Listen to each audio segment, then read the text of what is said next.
Chegada de Dom Antônio.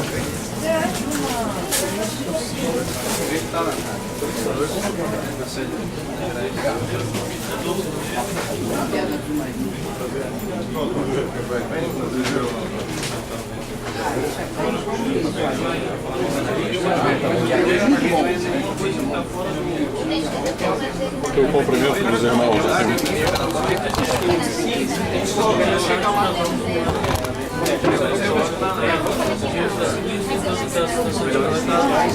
Dom Bertrand, Dom Antônio chegou.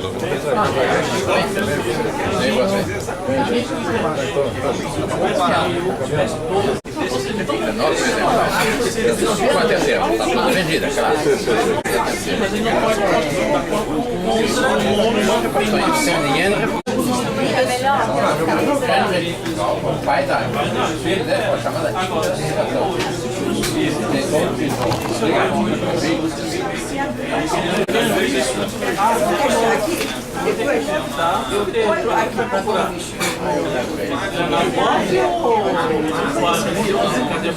Vai gostar, né?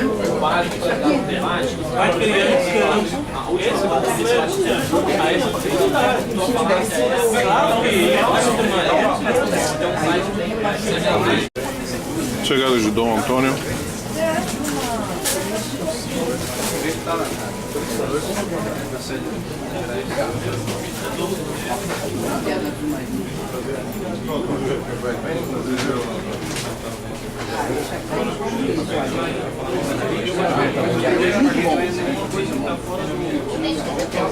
O cumprimento dos irmãos assim.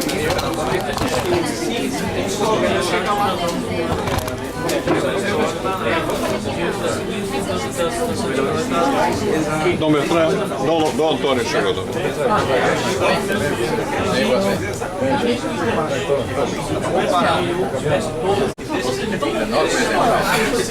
Quanto é tempo? Está tudo vendida, claro. Sem dinheiro. Mas quem é? Não, escreve. Esperando assim.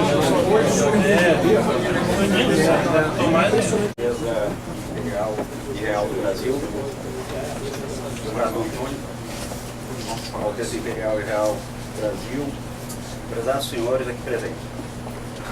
Boa noite. Falar sobre e falar de Dom Bertrand não é tarefa para amadores.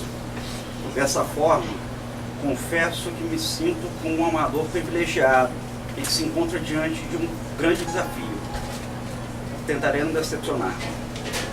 Antes de tudo, gostaria de falar da minha formação e o motivo pelo qual tenho um grande apreço pela monarquia, pela família imperial e, sem sombra de dúvidas, por Dom Bertrand, que considero um expoente e exemplo a ser seguido.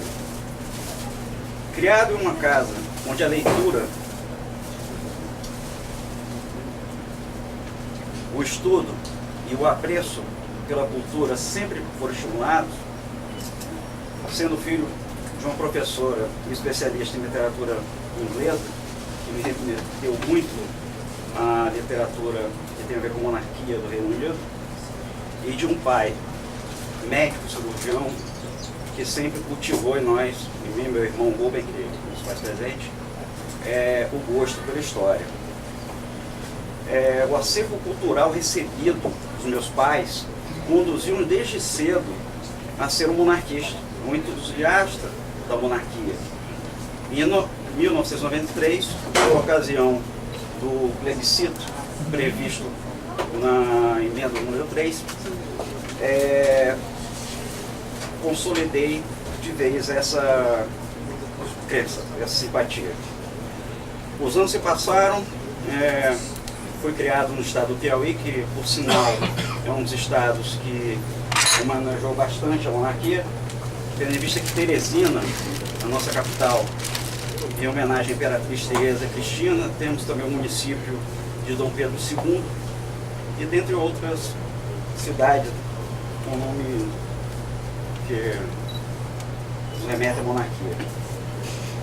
O meu primeiro contato com Dom Bertrand foi em 2008, num almoço e que tive a sorte de sentar diante de Vossa Alteza.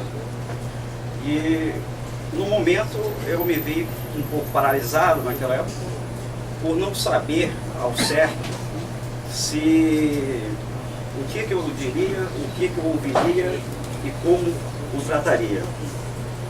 Mas uma coisa eu tinha certeza, embora eu tenha convivido com políticos no meu estado das mais diversas graduações, eu senti ali um poder diferente daquele outro poder que eles estavam investidos. E essa diferença me marcou muito. E a partir do momento que comecei a engatinhar a conversa com o Bertrand, que é formado também em Direito como eu, migramos para Brasil Imperial, depois História, senti que estava num terreno seguro. Contudo, o que mais me impressionou em Dom Bertrand foi o profundo conhecimento do Brasil e de tudo o que diz respeito nesse país. Dom Bertrand não é apenas uma personalidade que fica circunscrita ao conhecimento do nosso país. Nos dias de hoje, posso afirmar que é um príncipe que se difere dos demais pelo fato de ter um arraigado espírito de cavalaria. Ouso dizer que seria uma espécie de cruzado pós-moderno, contemporâneo. Na sua luta em defesa dos valores da civilização cristã, abarca várias frentes. Hoje, no lançamento do seu livro sobre o ambientalismo, psicose ambientalista, cumpre uma importante etapa. Afinal, como muitos já costumam dizer, o verde é a nova cor do comunismo. Municiado de dados, estudos, depoimentos e notícias, Dom Bertrand discorre de forma clara sobre o mal incutido nessa ideologia ambientalista. Com a queda do Muro de Berlim, as forças outrora vermelhas assumiram diversos matizes, além do já mencionado. O relativismo já ditatorial traz consigo um rastro de destruição dos pilares da nossa civilização.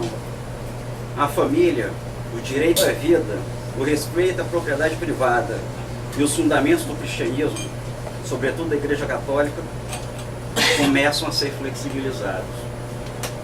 Diferentemente de um certo juiz condenado na corte de Nuremberg, Dom Bertrand não admite uma mínima transigência em qualquer assunto ou causa que defenda. Ele sabe, até por experiência própria, que a abertura de uma primeira brecha, por menor que seja, é o ponto de partida irreversível para que uma porta dê passagem para os piores males. Com firme atuação voltada para o bem maior, Dom Bertrand coloca sua luta, sempre lastreada também no direito natural, que precede qualquer sistema jurídico já elaborado. Com efeito, não é necessário dizer que no momento de crise constitucional, onde hoje Parlamento e Suprema Corte se digladiam, somos o único povo das Américas que nessa situação atual tem uma alternativa viável para solucionar o caos em que nos encontramos. Fosse Venezuela, fosse até os Estados Unidos, não teríamos uma outra saída. E de forma sucinta, para concluir, Dom Bertrand não é apenas um homem de princípios e valores consolidados. Ele é um homem capaz de defender os direitos inegociáveis e os princípios absolutos e eternos que sobreviverão a todos nós. A defesa da verdade absoluta e dos princípios e leis naturais deve ser intransigente. Um dos poucos homens que eu vi nessa luta, e de forma mais brilhante, o Bertrand. Acho que dispensa apresentações, embora tenha feito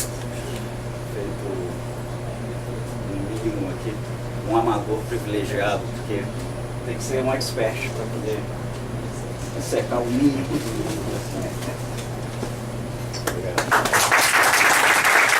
Eu agradeço a palavra amável do meu amigo Fernando Pergentino, que começou explicando por que ele é monarquista. Eu vou começar explicando por que eu estou nessa batalha, nessa luta. Eu me lembro, no meu tempo de menino, meu irmão Dom Antônio aqui presente era ainda pequenino, já tem naquele tempo 7, 8 anos. Mas uma vez papai nos reuniu no jardim da casa da fazenda, nós morávamos na fazenda, Norte do Paraná. É o único bem que o papai tinha, depois dos confiscos da República. E papai nos disse algo que foi a grande lição da nossa vida. Ele nos reuniu e disse: meus filhos, saibam aproveitar a única coisa que eu posso deixar para o futuro. Porque uma fazenda de 63 alqueiras, dividido por 12, que eram 12 filhos, por mais tempo, não faz a vida de ninguém. Mas eu tenho algo muito mais precioso a lhes deixar. Tem, em primeiro lugar, a fé católica, em segundo lugar, uma boa educação, em terceiro lugar, a consciência de uma missão histórica realizada pelo bem do Brasil. Vocês são príncipes e os príncipes nasceram para servir e para defender a sua pátria. E é por isso exatamente que meu pai sempre aplaudiu a atuação do meu irmão, Dom Luís, Dom Antônio, nessa batalha em defesa da cristandade. Eu me recordo, e agradeço também a papo do meu pai, ele ter me aproximado do professor Felipe Coelho Oliveira, que é quem dá o nome ao instituto que lançou esse livro, que está sendo publicado hoje, que é o Instituto Felipe Coelho Oliveira, e que exatamente nos orientou nessa batalha. Uma batalha em defesa da cristandade. Porque o que nós vemos no nosso Brasil hoje em dia é que é uma verdadeira agenda de destruição do que resta da civilização cristã. Em todos os pontos. A questão da família, a questão da propriedade, a questão ambiental, a questão dos indígenas, a questão quilombola, eles vão corroendo os restos que existem ainda de civilização católica. Com pretextos absolutamente sem fundamento. Mas por quê? Porque é uma civilização, os dirigentes, os que estão por trás disso, eles têm uma ideologia de destruição. Eles são ateus. Eles não aceitam a primazia de Deus. Eu estou lendo um livro muito interessante de um autor francês, um autor argentino sobre um grande francês, que foi o Cardeal Pica, um cardeal do século XIX, em que ele afirma uma grande verdade. A partir do momento que se abandona a ideia da realeza social do nosso Senhor Jesus Cristo, se cai fatalmente na tirania do Estado. E se atrai para a coisa pública aos nulos, aos medíocres e aos corruptos. E que tem exatamente a pretensão de legislar tudo, fazendo a abstração de Deus, voltando as costas para Deus nosso Senhor. A nossa visão católica é diferente. A nossa visão católica, nós reconhecemos um Deus transcendente, Criador do céu e da terra, perfeitíssimo, sapiencial, e que criou o homem à sua imagem e semelhança. Pelo fato de nós termos sido criados à imagem e semelhança, isso faz parte da doutrina católica. O homem é livre e inteligente. E o homem não necessita de um Estado que esteja com uma pretensão de regulamentar toda a sociedade de cima para baixo. Pelo fato de ser livre e inteligente, no plano socioeconômico, se decoram três princípios fundamentais. O primeiro é a livre iniciativa. Quando não há livre iniciativa, se inibe a capacidade criativa de um povo. Haja visto que aconteceu em países comunistas. E o que continua a acontecer e o que está acontecendo aqui no Brasil. O segundo princípio fundamental é o princípio da propriedade privada. A definição mais sucinta de propriedade privada que eu conheço foi dada pelo Papa Leão XIII na encíclica Rerum Novarum. Trabalho acumulado.